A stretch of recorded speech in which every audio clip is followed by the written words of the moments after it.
दोस्तों नमस्कार। अभी आज हम पढ़ेंगे राज्य सूचना आयोग और राज्य सूचना आयोग के बारे में, इसका गठन कैसे होता है, किस प्रकार हमें राज्य सूचना आयोग की जरूरत पड़ी और किसकी प्रेरणा से सूचना आयोग ये बना और इसमें क्या कौन कौन सम्मिलित होता है, किस तरह इसका मुख्यालय कहाँ है, इसका गठन कब हुआ और इसकी कार्य क्या क्या है, इसके बारे में आज हम चर्चा करेंगे।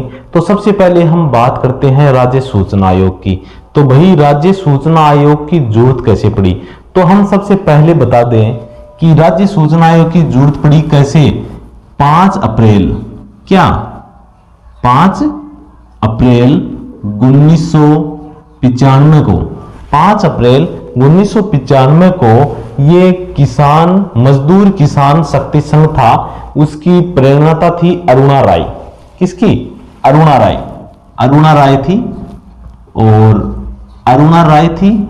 इसके इन्होंने एक आंदोलन शुरू किया, राजस्थान के अंदर एक आंदोलन शुरू किया। ये एक संबंध रखती हैं किससे? ब्यावर से। ये प्रश्न आया था कि ये ब्यावर से इनका संबंध रखता है, ठीक है भाई। कि इसमें प्रश्न आया था कि भाई अरुणा राय का संबंध कहां से है? ब्यावर से। ये ब्यावर से। इसने एक आंदोलन शुरू किया कि भाई जनता है वो गवर्नमेंट की कोई भी सूचना पहले प्राप्त नहीं कर सकती थी, कोई भी विभाग अपनी मनमर्जी कर सकता था, लेकिन जब इसकी जरूरत पड़ी तो 5 अप्रैल 1995 को एक आंदोलन छिड़ा अरुणा राय की प्रेरणा से। और फिर क्या है कि राज्य के अंदर सन 2000 के अंदर ये एक्ट लागू हुआ, बनकर तैयार हुआ सन 2000 के अंदर, ठीक है। ये 2000 के अंदर हुआ, लेकिन हम बात करें कि जो लोकसभा के अंदर और राज्यसभा के अंदर ये एक्ट है, ये पारित हुआ था, ये अधिनियम पारित हुआ था, सूचना आयोग बना था। कब बना था? 2005 के अंदर। कब बना था बच्चों? 2005 के अंदर। यह है 2005 के अंदर। कब? 15 जून। कब? 15 जून। ये जो डेट है ना, ये याद रखना जरूरी है कि भाई कि राष्ट्रीय सूचना आयोग की हमने सूचना आयोग ये है था, ये अधिनियम लागू कब हुआ था? ये 15 जून 2005 को लागू हुआ था। और 5 अप्रैल 1995 को किसी प्रेरणा से? अरुणा राय, जो कि इनका संबंध ब्यावर से है। इनकी सफलताएं रंग लाई ब्यावर से, फिर ठीक है, ये फिर लागू हो गया। फिर इसके अंदर क्या है कि कुछ ये जब लागू हुआ देश के अंदर तो इसमें कुछ अनुच्छेद बना दिए गए, कुछ नियम बना दिए गए, ठीक है। तो उसी नियम में आज हम पढ़ेंगे क्या? राज्य सूचना आयोग। हम बात कर रहे हैं राज्य सूचना आयोग की, ठीक है। देखो अब मोटा मोटी बात आप समझा कि इसका गठन कैसा हुआ। इसमें देखो धाराएं याद करनी पड़ेगी, ज्यादा नहीं, 2-4 धाराएं हैं। इसकी जो सूचना आयोग थी, इसकी धारा 15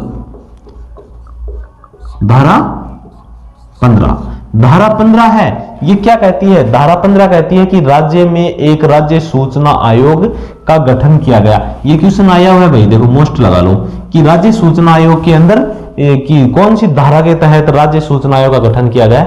वो धारा 15। धारा 15 क्या कहती है? यानी कि अनुच्छेद 15। अनुच्छेद 15 क्या कहती है कि यह है राज्य के अंदर एक राज्य सूचना आयोग का गठन करेंगे, राज्य उसका गठन करेगा, ठीक है। उसके मुख्य सूचना आयुक्तों का निर्वाचन करेगा और वे एक लोगों को सूचना प्रोवाइड करवाएगा, ठीक है। यह एक संवैधानिक निकाय है। कई बार क्वेश्चन में एग्जामिनर का क्वेश्चन पूछता है कि भाई निम्न में से ये संवैधानिक निकाय है या नहीं, तो ये संवैधानिक निकाय है कि संविधान में इसका वर्णन है, इसका संविधान में वर्णन है। अनुच्छेद 15 क्या कहता है? अनुच्छेद 15 कहता है कि राज्य में राज्य सूचना आयोग बनेगा, ठीक है। धारा 15 के तहत हमने राज्य के अंदर एक राज्य सूचना आयुक्त बना लिया, राज्य सूचना आयोग बना लिया। तो भाई अब इसका मुख्यालय क्या रखें? तो इसका मुख्यालय टाब्रो कहां है? मुख्यालय कहां है टाब्रो? भाई जयपुर में। कहां है? जयपुर में। इसका मुख्यालय कहां है? जयपुर में। मुख्यालय है जयपुर के अंदर, ठीक है। यह है अब जयपुर के अंदर इसका, तो प्रथम इसका मुख्य निर्वाचन आयुक्त कौन था? मुख्य निर्वाचन आयुक्त है वो है कोरानी, एमडी कोरानी प्रथम। इसके ज्यादातर जो ये होते हैं निकाय, इनमें प्रथम वर्तमान इसमें कौन है, मुख्य न्यायाधीश कौन है, इसी तरह के क्वेश्चन न्यायालय के अंदर न्यायाधीश पूछते हैं। तो ये जो है सूचना आयोग है, तो प्रथम सूचना आयुक्त कौन है, तो राज्य के अंदर प्रथम सूचना आयुक्त कौन है, एमडी कोरानी। ठीक है, तो वर्तमान में कौन है, वर्तमान में है देवभूषण गुप्ता। वर्तमान में कौन है भाई, वर्तमान में देखो ये भी याद रखना जरूरी है, ये है देवभूषण गुप्ता। ठीक है, वर्तमान में देवभूषण गुप्ता है। अब बात करते हैं कि भाई सूचना आयोग, राज्य सूचना आयोग का गठन हमने धारा 15 के तहत कर दिया, तो किस तरह इसका गठन होएगा, और तो हम बात करते हैं। देखो कौन करेगा, तो कौन कौन करेगा, एक समिति करेगी। तो समिति में कौन कौन, अब क्वेश्चन देखो हमने इसको गहराई से समझना पड़ेगा, क्योंकि क्वेश्चन आजकल ऐसे पूछने लगे हैं कि निम्न में से राज्य सूचना आयोग में कौन सी कमेटी नहीं है या भिन्न है, तो इसमें कौन, अब इसलिए हमें जानना जरूरी है कि जो सूचना आयोग है तो उसमें इसका गठन करते हैं, तो इसमें कौन कौन शामिल होते हैं। इसे सम्मिलित होने के लिए एक तो होती है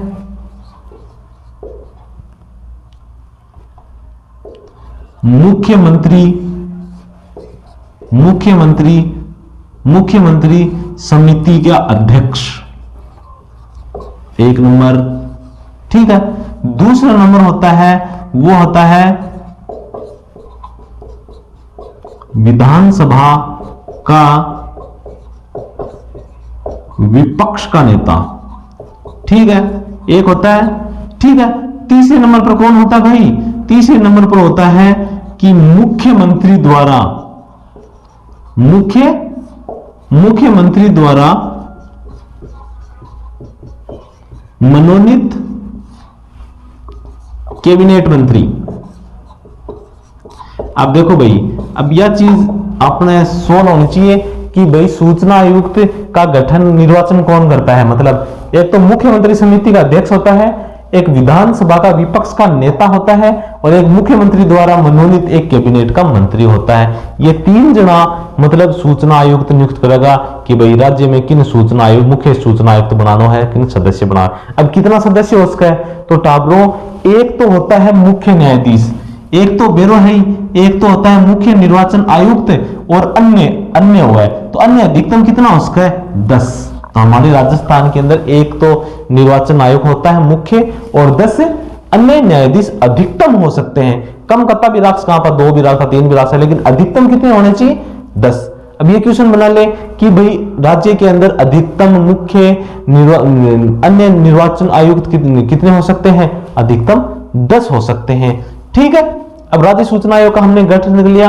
अब नियुक्ति कैसे होती है ये हम अब पढ़ेंगे। देखो नियुक्ति के लिए हम बात करें तो नियुक्ति देखो ये हमने बता ही दिया कि ये जो समितियां हैं, समिति में ये जो 3 है, ये है इसका नियुक्त करते हैं। मुख्यमंत्री समिति का अध्यक्ष होता है, विधानसभा के विपक्ष का नेता होता है, और मुख्यमंत्री द्वारा मनोनीत एक कैबिनेट का मंत्री होता है, ये इसका करता है। ये अनुच्छेद 15 में।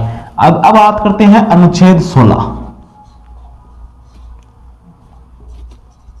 अनुच्छेद 16 क्या कहता है, अनुच्छेद 16 है वो इसकी पदावधि कहते हैं। तो इसको कार्यकाल कितना होगा गुरुजी, बिल्कुल सही बात है कि हमने इनका जो निर्वाचन है वो कर लिया कि ये नियुक्त करेंगे, अनुच्छेद 15 के अंदर है। इसका कार्यकाल कितना होता है, इसका कार्यकाल होता है टाबरों 5 वर्ष या 65 वर्ष, जो भी पहले हो, 5 वर्ष का कार्यकाल हो या 65 वर्ष। अब 2019 में इसका जो संशोधन हुआ था उसमें हुआ था कि राज्यपाल के प्रसाद पर्यंत रह सकता है, ऐसा कुछ एक्ट है। लेकिन 5 वर्ष 65 वर्ष जो भी पहले हो, या तो उसकी कार्यकाल 5 वर्ष का हो गया हो या उसकी उम्र 65 वर्ष तक हो गई हो। ठीक है, तो इसका वेतन कैसा होगा, बिल्कुल वेतन तो थाना या याद रखनी है, जो राज्य में निर्वाचन आयुक्त होता है उसको जितना रुपया मिला है 72 रुपया अन्य मिला है। ठीक है, अब बात करते हैं कि भाई इसकी नियुक्ति हो गई, हमने देख ली नियुक्ति ऐसी होती है, और उसको हटा कैसे सकते हैं। तो हटाने का प्रावधान है टाबरों, बात तो है कि या तो ये कदाचार या पागल या दिवालिया घोषित, या फिर ऐसा कोई काम करता है जो सूचना अधिकार के विपरीत हो। ठीक है, मतलब कि जो कदाचार का आरोप इस पे लगा हो वही आरोप के आधार पर इनको हटा सकते हैं, या फिर सुप्रीम कोर्ट दूसरी, या तो कदाचार के आरोप से हटा सकते हैं, या फिर सुप्रीम कोर्ट ये आदेश दे दे राज्यपाल को कि भाई इनको हटाओ। सुप्रीम कोर्ट के आदेश के बाद में ही ये हटते हैं। तो शपथ कैसे लेते हैं? बिल्कुल सही बात है, एक बच्चे ने कहा शपथ, बिल्कुल शपथ कौन दिलाता है इनको? शपथ दिलाता है टाबरो इनको राज्यपाल। कौन? राज्यपाल न हो तो गुरुजी राज्यपाल नहीं होने तो राज्यपाल के द्वारा ही मनोनीत कोई व्यक्ति, ठीक है, राज्यपाल के द्वारा ही कोई मनोनीत व्यक्ति है, वो राज्यपाल किसी को भी मनोनीत कर सकता है, उसके द्वारा ये इसको शपथ दिलाता है। दीपे की हम बात कर ली और इसको हटाने का हमने प्रावधान देख लिया। कदाचार और सर्वोच्च न्यायालय के निर्देशन पर राज्यपाल के द्वारा ही इसको हटाया जा सकता है। ज्यादा निकाय बड़ा नहीं है, छोटा ही निकाय है। बात करते हैं हम अब कार्य की कि ये निकाय है, ये जो कार्य क्या करता है। तो ये बच्चों अनुच्छेद बात करें, अनुच्छेद 17 तक हमने पढ़ लिया, 18, 19, 15, 16, 17 तक हमने पढ़ लिया था। ये बच्चों 18 से चालू होता, 18, 19, 20, 21 इन अनुच्छेदों के अंदर इसके कार्य का वर्णन है। 21 नहीं 20 तक ही है, इसके कार्य का वर्णन है कि कार्यकाल क्या क्या हो कार्य होते हैं। भाई की मुख्य निर्वाचन आयोग है, निर्वाचन आयोग जो हमारा जो सूचना आयोग है, ये क्या कार्य करता है कि भाई राज्य के अंदर हमको कोई भी सूचना, आजकल जो भर्तियां होती हैं तो बच्चे सूचना आयोग के द्वारा कोई भी सूचना के अधिकार के तहत हम कोई भी राज्य में सूचना ले सकते हैं। किसी भी विभाग के अंदर सूचना हम ले सकते हैं कि हमने पुलिस में परिवाद दी, उसमें क्या कार्रवाई हुई, या फिर हम जो कोई नौकरी लगते हैं तो हमें कितने अंक मिले हैं। ऐसी आप आजकल बच्चे सभी जो है सूचना आयोग के तहत सूचना प्राप्त करते हैं कि भाई अब इसका कार्य क्या है। इसका सूचना कार्य है ये जो अगर कहीं भी विभाग के अंदर अगर सूचना का कोई अधिकारी नियुक्त नहीं है तो अधिकारी को नियुक्त करता है। दूसरी बात है कि भाई अधिकारी को ये शक्तियां प्रदान करता है कि भाई कोई भी जो सूचना है वो मिथ्या नहीं देगा, झूठ नहीं देगा और विलंब से नहीं देगा, और दूसरी उसमें कोई भी काट छांट करके नहीं देगा, उसमें कोई भी छंटनी नहीं कर सकता, यानी कि कोई भी मिथ्या सूचना नहीं देगा और कोई भी देरी से नहीं देगा और सही सूचना देगा। सही सूचना देना है, देरी से सूचना नहीं देगा, कोई भी उसमें कंटनी छंटनी नहीं कर सकता, ये इसका निर्धारण करता है। अगर मान लो कोई अधिकारी ऐसे कर लेता है, हमको गलत सूचना दे देता है, तो उस अधिकारी के ऊपर ये कार्रवाई होती है और ठीक है, और उसको 250 रुपए मिनिमम, देखो ये क्वेश्चन बन सकता है, अगर मान लो किसी ने सूचना के अधिकार के तहत हमको सूचना सही नहीं मिली तो हमने ये तो फिर अधिकारी सूचना आयोग तो उस पर जुर्माना लगाता है, कितना उस अधिकारी पे 250 रुपए प्रति दिन के हिसाब से चार्ज लेगा। कम से कम है, कम से कम कितना है, कम से कम है 250 रुपए और अधिकतम 25,000 उसको जुर्माना होगा जो परिवादी को प्रोवाइड करवाया जाएगा। दूसरी बात ये कि अगर सूचना है वो हमें 30 दिनों के अंदर प्राप्त होगी। 30 दिन में सूचना कितना दिन में मिलता है गुरुजी? सूचना 30 दिन का महीने भैया अपन कोई भी सूचना लगा दी तो 30 दिन का अपन सूचना मिलेगी। अगर 30 दिन में नहीं मिले, हाँ बिल्कुल नहीं मिले नहीं तो 15 दिन और बढ़ सके। कई सूचना ऐसी होती हैं तो उसमें 15 दिन का और होता है, उसमें हमको दोबारा सूचना लगानी पड़ेगी और 15 दिन के अंदर फिर भी नहीं होते, फिर सूचना अधिकार के तहत उसके हम दावा कर सकते हैं और उस अधिकारी के ऊपर यह जुर्माना लगेगा। फिर अब भाई उसके पास में राज्य सूचना आयोग के पास में कोई पावर, बिल्कुल बच्चों सही पावर होती है, एक सिविल न्यायालय की तरह ये काम करता है। अगर किसी अधिकारी के खिलाफ ये जांच कर सकता है, किसी भी अधिकारी को ये सम्मन जारी कर सकता है, जांच के लिए जो न्यायालय काम करते हैं ना, कोर्ट काम करते हैं, उस आधार पर भी ये काम करता है। मतलब उसको सम्मन जारी करके उसको बुला लेता है, उसकी जांच खुद करेगा या किसी से करवाएगा। इसी तरह या किसी को भी कागज वगैरह पेश करने या बयान लेने के लिए किसी को भी ये बाध्य कर सकता है। वर्तमान में हमने देख लिया, एक बच्चे ने पूछा कि देश के अंदर कौन है कि राष्ट्रीय सूचना आयोग, तो वर्तमान में कौन है? राष्ट्रीय सूचना में यशवर्धन सिन्हा। कौन है बच्चों? यशवर्धन सिन्हा। वर्तमान में राष्ट्रीय सूचना मुख्य आयुक्त। ये मुख्य हैं, यही इसमें याद करने हैं। तो ये प्रश्न ज्यादा बना था कि अरुणा राय है, ये किससे है? सूचना आयोग से है। इसका संबंध कहां से है? कहां से बच्चों? ब्यावर से। ब्यावर से इन्होंने आंदोलन किया था। आज हम जो सूचना का अधिकार के तहत ये सूचना मांगते हैं ना, ये इन्हीं की देन है। ठीक है, तो किस तरह आज ही हमारा राज्य सूचना आयोग पूरा हो गया है। इससे रिलेटेड हमने सभी अच्छे मोस्ट क्वेश्चनों पर हमने दृष्टिगोचर किया और ध्यान दिया है। आशा करता हूं सभी को अच्छी तरह समझ में आ गया होगा और जल्द ही आगामी भर्तियां पुलिस की आप तैयारी करते रहिए। हम आपके उज्जवल भविष्य की कामना करते हैं। जय हिंद।